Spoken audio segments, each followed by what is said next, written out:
Hey guys, Joel, Police 10-8 Talk here, back with you. Officer Bosco. Back with us today. We've, since we initially did one of our first videos when we did a review on the Blackhawk Epoch holster, and we've had a couple of comments about how I can get a different size gun to fit in the holster. So we're going to address, Officer Bosco is going to address that issue with you right now, show you how he put a 23 into the Epoch holster. So Bosco, take it away, buddy. Okay.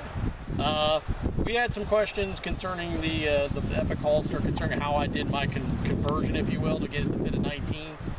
It's actually very simple and it's very easy, but since we've had a couple people comment on, I'm going to basically explain roughly how I did it.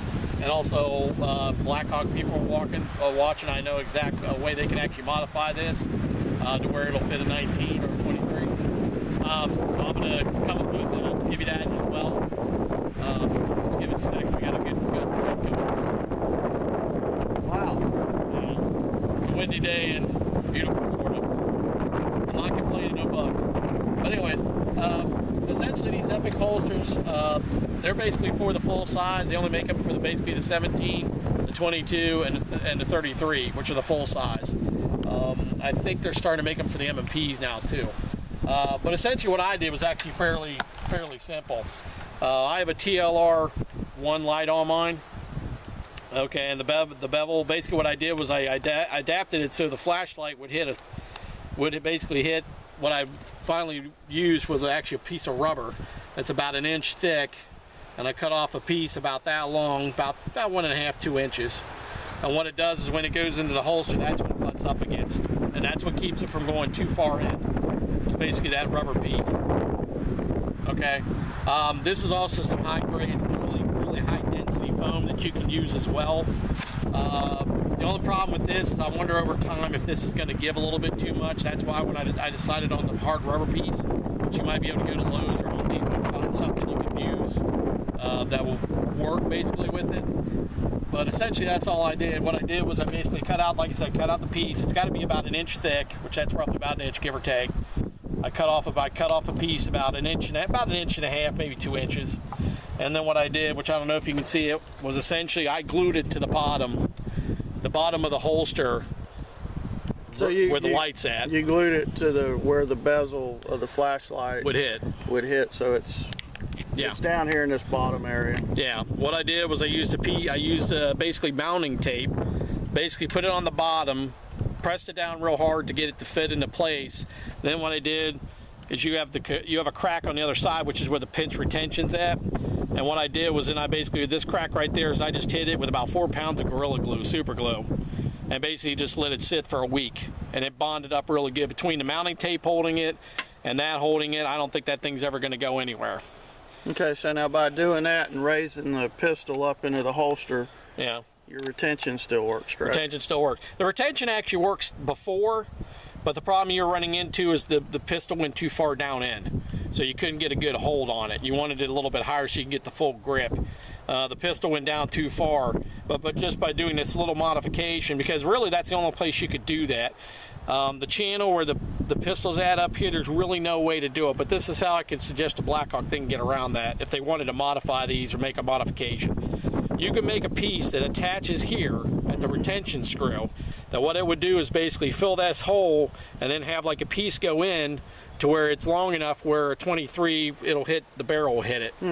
So you could actually, Blackhawk could make an easy modification if they wanted to, where literally they have a perfect place here where it would fit. Because all you got to do, take out that retention screw, give you a little bit longer retention screw, and just have a piece that'll mount there. And what it do is basically the same thing I'm doing there, but basically have a piece that sticks in just far enough to where the barrel hits it. If Blackhawk's watching, which I think that's a quick, easy way if they want to make a modification with one little part, and you literally could adapt this that way to where to fit a 19, a 23, or 32. But like I said, that modification's real easy to do. Like I said, we've had at least 2 people ask about it, because I want to carry a 23, not a 22. So put the handgun back in the holster and let's see how. Yeah, and basically, like I said, all it's doing is stopping the light from going too far in. That's literally all it's doing. And that's where it's hitting it. And you got plenty of grip, and all this still activates, no problem. It's an easy way to do it. Because like I said, up here, there's no way you can really do that. There's not enough room up here you can attach anything. But right there, you got plenty of space on the bottom. Oh, that makes more sense putting it here than there. Now, if you use an X300 or an X500 Surefire light, the light bevel may actually be long enough on those where you may not even need to do that modification to it. Because the X300 and the X500 Surefires, which this is a stream light, which is the ones I generally use, the head's a little bit longer.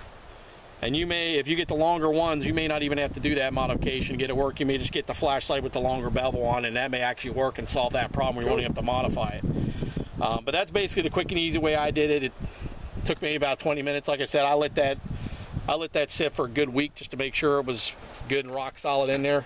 And like I said, you can use a piece of rubber like this, like I did, just because I don't have to worry about that over time. Yeah. Having issues.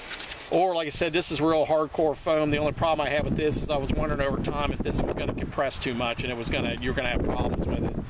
You know, I'm sure Blackhawk probably doesn't like you modifying their products, but I want to carry a 23, not a 22, and I like the holster. Cool. So anyways, that's just basically a quick and easy demonstration of how I modified the holster. For those of you out there asking, like I said, it's not that hard to do. And like I said, you know, Blackhawk's watching. I think that's a quick, easy modification they can make to this to where it would be able to fit a 23, 19, and literally all they'd have to do is come up with an attachment piece, and that's all they'd have to do. And then they can make the same holster, just put a different attachment on it. Well, guys, we hope that answered a couple of questions. You know, dude, this is just something Bosco came up with his own. If you do it yourself, it's on you. Adapted his holster to fit his model 23 as opposed to a 22. So. And it doesn't affect the retention or anything. So if you do that modification, it's not going to affect the retention because it's not messing with up the innards at the top. Because sometimes the holster manufacturers don't like you messing with the holsters, and I understand that. But by doing that, you're not messing with anything concerning the retention system. So the retention system's still full in play, and you're not doing anything to mess with that. Well, guys, like I say, hope that answered a few questions for you. We'll be doing some more videos, so be sure and check us out again. Give us a like or subscribe. I'm Joel. Officer Bosco.